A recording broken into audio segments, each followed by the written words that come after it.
Well, when exactly is potato planting time?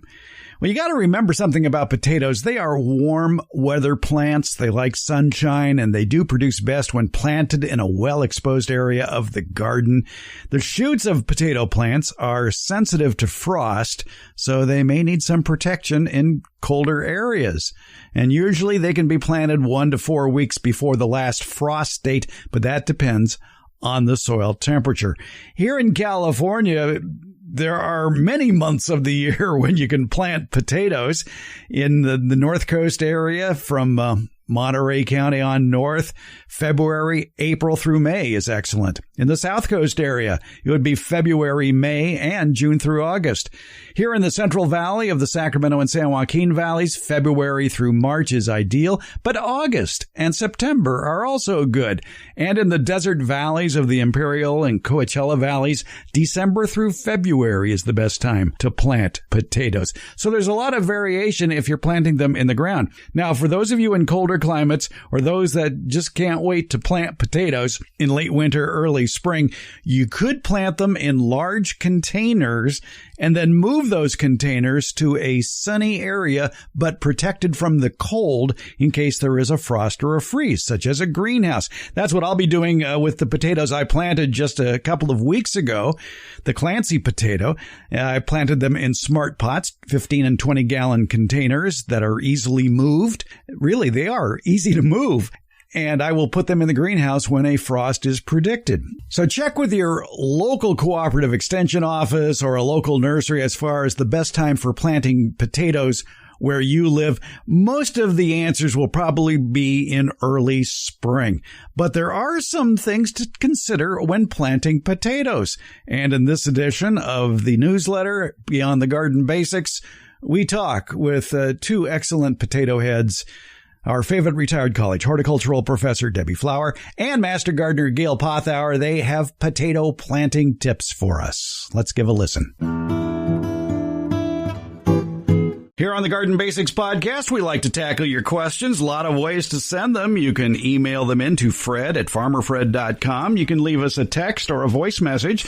Just give us a call at 916-292-8964. That's 916-292-8964. Also, you can leave a message vocally without using your phone if you use SpeakPipe. It's speakpipe.com/garden basics. Give it a try. You might like it. And especially when we talk with our favorite college horticultural professor, Debbie Flower. A lot of people are getting into potato planting mode.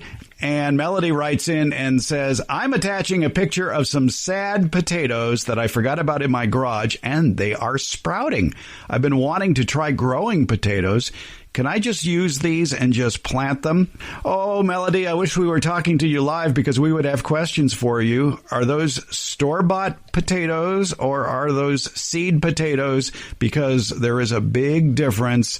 And Debbie Flower, for your own information, I'm looking at the picture of these sprouting potatoes on Melody's workbench here. And one of them does have sort of a blackish patina on one side of it. That blackish patina might represent a fungus. You wouldn't want to plant that potato because it would spread that fungus to your soil. Plus, you only want to take eyes of potatoes that are seed potatoes, because grocery store potatoes may have that fungus. So you want to use certified seed potatoes. So let's say they are seed potatoes. What do? You can plant them. If you have seed potatoes that have sprouted, you can plant them. You could just plant the whole potato, but what's usually recommended is to cut the potato in pieces and make sure each piece has one eye with it, the eye being the node, and the node has the bud in it. It's often recommended that you either let them sit for 24 hours. Potatoes are very wet, and if you put them in the ground immediately when you've cut them, there are natural funguses and bacteria in the soil that would love that moisture, glom onto it, grow, and potentially turn your little potato cutting into mush.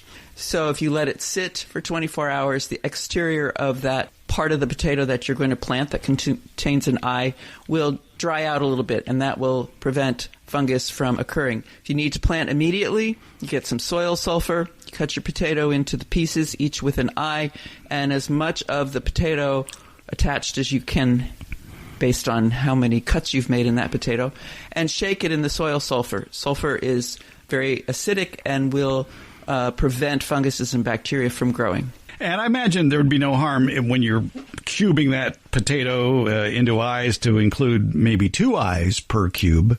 Right. The smaller the pieces you make, so the more eyes you cut out individually, the less food that eye has to live on until it gets itself established. The rest of the potato has lots of nutrition in it. As we know, we eat potatoes for that purpose. So the bigger pieces, yes, it'll have 2 eyes, but maybe one won't grow. But just having that extra potato attached provides the eyes with that much more nutrition so that they have time, something to live on, something to eat, basically, while they get the shoot up and the roots down. I would cut it in half from top to bottom. So from the skinny point, from end to end, if you laid it sideways, it's sort of an egg shape or an oval. Yeah. From bisecting that oval in its longest dimension, at least do that. And then I'd probably cut those in half also. And, okay. That's good size. So have 4 pieces, yeah. I have never gone to as small as 1 to 1. I've gone 2 inches by 2 inches. An interesting thing about potatoes, as I said, potatoes are stems. Okay, this is a science moment. Potatoes are stems, which is why they can turn green. Things like beets are roots, and they cannot turn green. But potatoes can. And because they're stems. And if you, at one end of that oval, there are many eyes close together. And if you look down the potato, the eyes get further and further apart. The end where the potato's eyes are close together is the growing end. And had that potato remained in the ground and been healthy, that stem would have grown out from that direction. But you can start at that end and find out that the eyes are in a spiral around the potato. The end where they're close together, it's sometimes hard to figure out the beginning of the spiral. But I've had students take a marker and find the spiral, and then they spiral around and down the potato to the other end. So which way, when you plant that piece of potato, should the eyes or the sprouts be facing? Or does it matter? It's not a big deal. The plant will find the upright for the stem and the down for the root. But if you have some control, and I imagine you do, I would point the eyes up. All right. And how deep should you plant these pieces of potato? Well, the rule for planting for almost everything is 2 to 3 times the diameter of what you're planting. That's a little hard to gauge because we're using different potato sizes. But I would cover it with... What would you use? I would cover it with just a couple of inches of soil. Yeah, I'd say 2 to 3 inches deep. Okay. And hope for the best. Planting a potato whole would be much like planting a head of garlic whole. You end up with more but smaller product. Yes, and crowded plants don't produce as well. I have seen that jungle because for me, once a potato patch, it's always a potato patch because I always miss harvesting something, which I don't realize is there until it starts to grow the next season. And then I have that jungle, yes. Well, now that brings up another interesting question. Since potatoes, and correct me if I'm wrong, are members of the Solanaceae family, right, would you want to avoid putting tomatoes or peppers in that same bed? Yes, if you're doing crop rotation, which is an excellent thing to do, but you have to have the space to do it, or the time. You skip seasons with things. Yes, you don't plant Solanaceae plants in the same family in the same spot as they were last year. So the Solanaceae family is a popular one for growing outdoors because it's tomatoes, potatoes, eggplants, tobacco, which is a fun plant to grow, whether you use it or not. It's still a fun plant to grow. They're all in the Solanaceae, and you don't want to plant a Solanaceae where you planted a Solanaceae last year. And so the thought then of having a bed dedicated to potatoes may not necessarily be a good idea, especially if you start seeing a decline in those potatoes year after year. You might want maybe 2 beds for potatoes and alternate the beds. And then in the off year, in one potato bed, you might solarize it. Yes. Or there are lots of techniques for growing potatoes in containers because they're easier to harvest. When they're grown in a container or grown in a straw bale, something along those lines. A straw bale, in my mind, although I've never done it, I've just read about it, seen other people do it. It takes more effort to produce a healthy crop because you don't have a lot of. It isn't very similar to field soil. drains differently, has different nutrient holding abilities, different water holding abilities, etc. But if you get used to it, that could be a really great way, because it's easy then to stick your hand in the straw and pull out the potato. But stuff like that is done in containers as well, where there are lots of drainage holes and straw is used or lightweight media is used. And as the potato grows up, remember the potato's a stem, so as the potato grows up, the plant grows up, the green stems grow up, you throw in whatever it is you're using, your medium, and cover the stems, and then you get more stems, more underground stems, and those are the edible potatoes. And because it's in a container, you can dump it all out and harvest that way, or you can reach in through your lightweight media and find the potatoes very easily. Harvesting potatoes is a thing of its own. There are even tools called potato forks, but I always ended up impaling the potatoes with such a structure, such a tool. So growing in a container might be an easier way to do it. Yeah, you can just dump the container right at harvest time. And if you have used, which you shouldn't, but if you have used one of those grocery store potatoes that has the fungus on it, you haven't contaminated your soil. What you do with the media you grow in could be a little tricky. You either have to put it in a hot compost pile or solarize it or let it set idle for certainly a year to hopefully quell that fungus. But once you've got fungus, I swear when the earth does whatever it's going to do, let's say it freezes or it totally catches fire or whatever, fungus spores are going to survive. They're known to be able to survive fire. They're known to be able to survive freezing. So if you've added them from the grocery store, you're probably never going to get rid of them, even if you grow in a container. Even if you solarize the soil? Because if they're in their spore phase, funguses can survive that. They can survive those high temperatures. Debbie Downer. I know. Jeez. Wow. Yeah. But anyway, potatoes are fun to grow. And like you say, it's the hunt job at harvest time. And how do you know when it's harvest time, since they grow underground? When they start to flower, you don't want them to flower, because flowering takes food out of the stem. As I've said multiple times, the potato is a stem. It's a modified stem. It's a stem modified for storage of food so that the plant can live off of that food if necessary. And when it goes to flower, it takes food out of that potato. So when it starts to flower, that would be time to start to harvest. But you can harvest anytime. Yeah, there would just be probably just different sizes, really. Different sizes, right. Those little potatoes, little boiling potatoes or whatever they're called, would be what you'd get in your first harvest, your small harvest. You'll find them at the end as well, because they're being produced over time. So the stem potatoes produced first will be biggest, and the others will be smaller. As far as the potatoes you grow, can you use those as seed potatoes the following year? Technically, yes, you can. You're cloning the plant. You're basically taking a stem cutting, and so you'll get You'll get the same potato that you grew the previous year. If you use your potato as a seed potato, you want to be sure that it hasn't accumulated any disease problems. And that's tricky, because when you buy a seed potato, it has gone through a laboratory testing, and they can do things in that laboratory that we can't do in our backyard. So I would recommend that you go buy a new seed potato. All right. The Master Gardeners of Santa Clara County have a nice page, and we'll put in the show notes, about growing potatoes.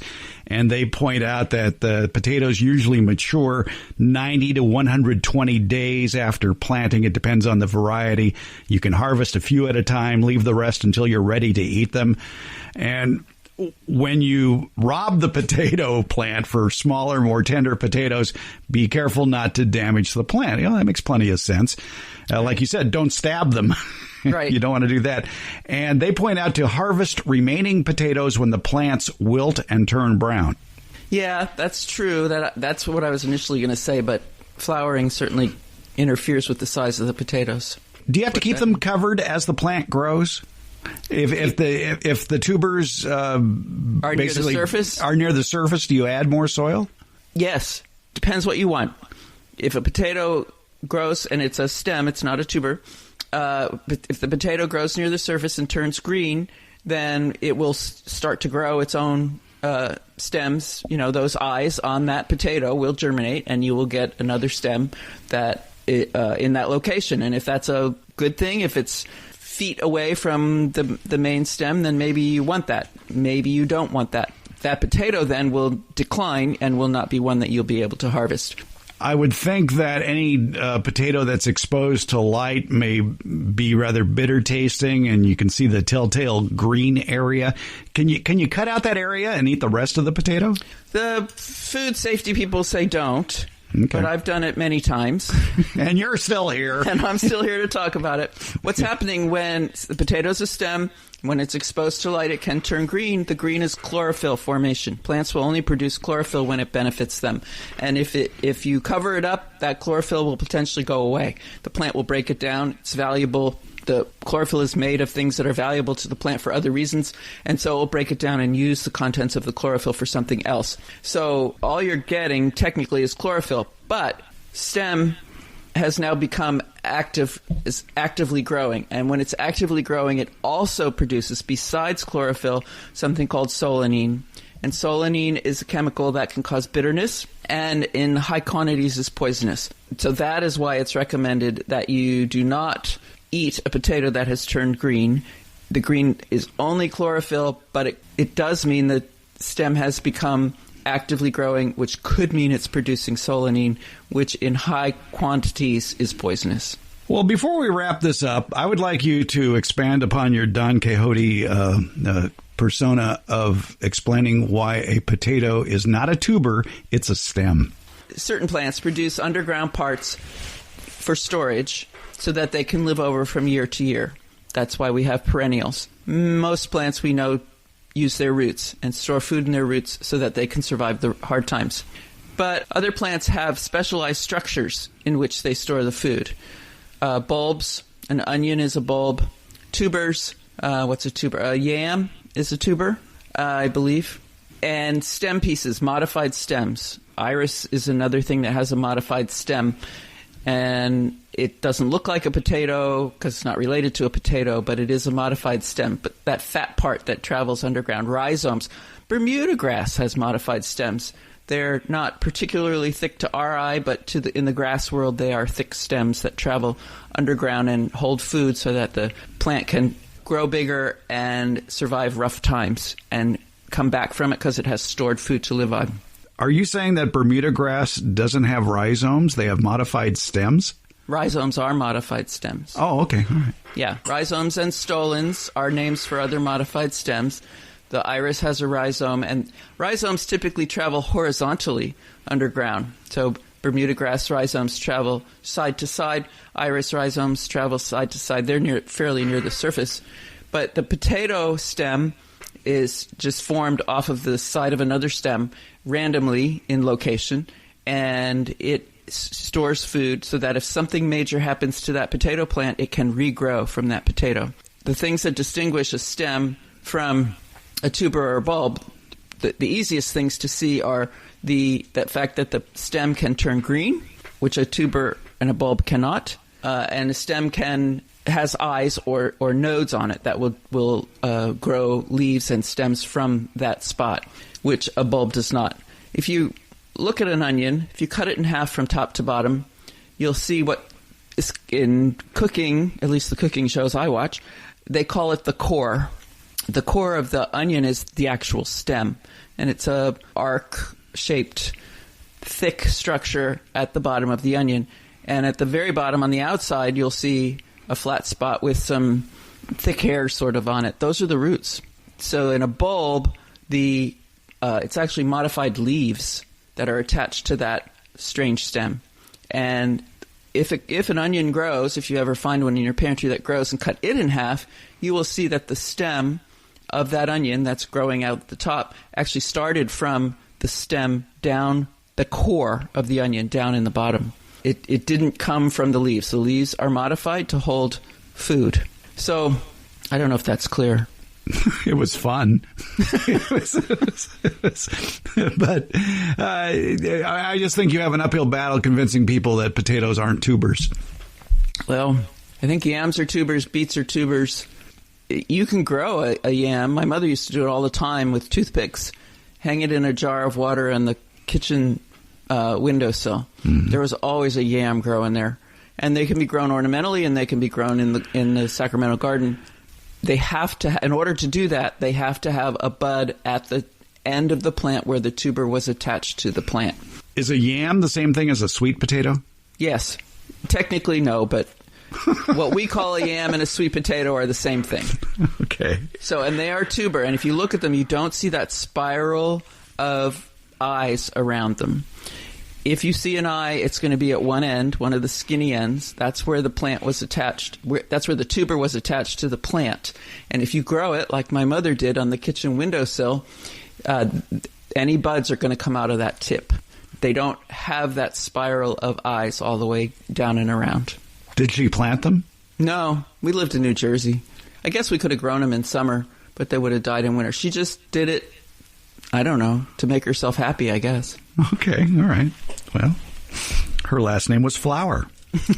Not originally. No, not originally, but why not? But she grew up in, she was very poor as a kid, and so I imagine her dad was a blacksmith, and they had chickens, and they had a field of strawberries that we would go help harvest, and he literally sold them at the side of the road, yeah. So you have farming in your genes? Yes, on both sides. Well, we've learned a lot about potatoes today. Debbie Flower, thanks for your help on this. Oh, pleasure. Grow potatoes. They're fun.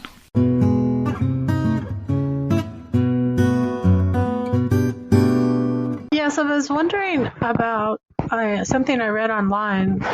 I'm planning to plant some potatoes. I'm a little late, so I became a little concerned when I read online that you have to prepare your raised bed a month ahead. I was just wondering, is that absolutely gospel? Can I plant sooner than that? I'm just using compost and a little fertilizer. I'm kind of double digging. I'm not using a rototiller unless you think I should, but I'm trying to be gentle so I can plant sooner. I'd like to be able to plant in like a week. Is that possible? Thank you. Well, we just heard from Kat in Marysville, California, in the Sacramento Valley, north of Sacramento. Gail Pothour is here, Sacramento County Master Gardener and vegetable expert. What about Kat and her potato bed? Do you need to prep that a month ahead? And she mentioned that she might be doing it a little bit late, too. Here in our area of California, when is potato planting time? Kind of February, March. You can do it into April. It sort of depends on the variety you're growing, if it's an early season, late season. The ones that we're growing at the Hort Center actually is a late season variety, 120 to 140 days. So we're going to be growing them through the heat of summer, which is not ideal for potatoes. They tend to suffer when it's so hot and dry. But the variety we have, we can't plant till early March, and it'll probably be harvested in July or August. But you can still plant potatoes through, I'd say, mid-April, so about now, as long as it's not a late season variety. All right. And what sort of bed prep do they need? Do you really have to start prepping the soil a month? Well, I was curious when I heard that, because I'm wondering if perhaps Kat read information about turning in cover crops. Maybe this article related to cover crops, because you would want to get that turned under and wait a month before you plant it. Or if it was adding some manure, you would not want to plant, prep the bed with manure and plant right away. You'd need to let it kind of decompose. So I don't know exactly what the article she read was about. In my home garden and here at the Horticulture Center, we prep the beds and plant right away. So the fertilizer we use is a composted chicken manure that's 433 or 432. So it's already composted. We don't have any issues with burning the plants. We add compost, and as long as you have friable soil, nothing too dense or clayey, it should be fine. And I don't know that waiting a month is not necessary unless it's something that you added to the soil that needs to decompose first. Now, you're growing all your potatoes here in either large containers or raised beds, so the soil is going to warm up quicker. Does soil temperature play a key in when you plant potatoes? It does, because if it's too cold, they might sit there and rot, if it's wet. Potatoes are a cool season crop, and they are sensitive to temperatures. So the ideal soil temperature for potatoes, I think, is like 50 to 80, with the optimum being about 60 or 65 degrees. One of the problems we're going to have is growing them through the summer. Our soil temperature is going to get a little hotter. So we'll mulch with straw, maybe provide some shade cloth, keep them evenly moist, not too wet because they can rot, but you don't want them to dry out. You start getting knobby potatoes if they dry out, and then you start watering them again. So soil temperature is critical. The air temperature is pretty critical. You don't want too cold. As you can see, Fred, we had some really cold temperatures a couple nights ago, and so our potatoes got a little frosted, but they should be fine. Going through the summer, if it's too hot, provide some shade for them. What about the quality of the soil itself? Now, maybe Kat's problem there in Marysville, since it is a rice-growing region, maybe it's a heavy clay soil that stays too wet. I would think potatoes need good drainage. They do need good drainage because the tuber can rot. With potatoes, you're planting a potato in the ground or a piece of a potato. It's not a seed or a plant. And if the soil is too cold and too wet, that tuber can rot before it starts sprouting and becoming a potato plant. So it's critical to have good drainage. We grow in wine barrels for good drainage or in raised beds. I do the same at my home because I have clay soil. So raised beds with good drainage is perfect for potatoes. You had mentioned in a conversation with me earlier that you've been conversing with relatives or friends back east, and they haven't even started planting potatoes yet, that their time is coming. That's correct. I have in-laws in Wisconsin, and so they are probably thinking of planting potatoes about now, and they can definitely grow them through the summer without any problem. But here in the Central Valley, Sacramento Valley, we typically get them in the ground February, March into early April, and that's about it. Or you could do a fall crop, plant in August or so, and harvest some potatoes by Thanksgiving or Christmas.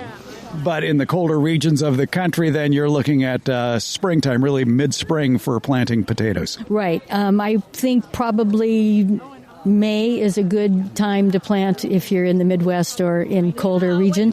And again, it's all about soil temperature, too. So, Kat, maybe all you need is a raised bed, a large container, and a soil thermometer to let you know when the right time to plant is. Soil thermometer is key because with the temperature that we've had in Sacramento the last several weeks, it's been in the 80s and 90s, and you get the itch to plant, but the soil temperature might not be warm enough yet. So depending on if you're growing in raised beds, will warm up faster. If you're growing directly in the ground, it will take longer for it to warm up. Or if you're growing in large containers, it should warm up sooner. So 50 degrees is the magic number. 50, pretty much.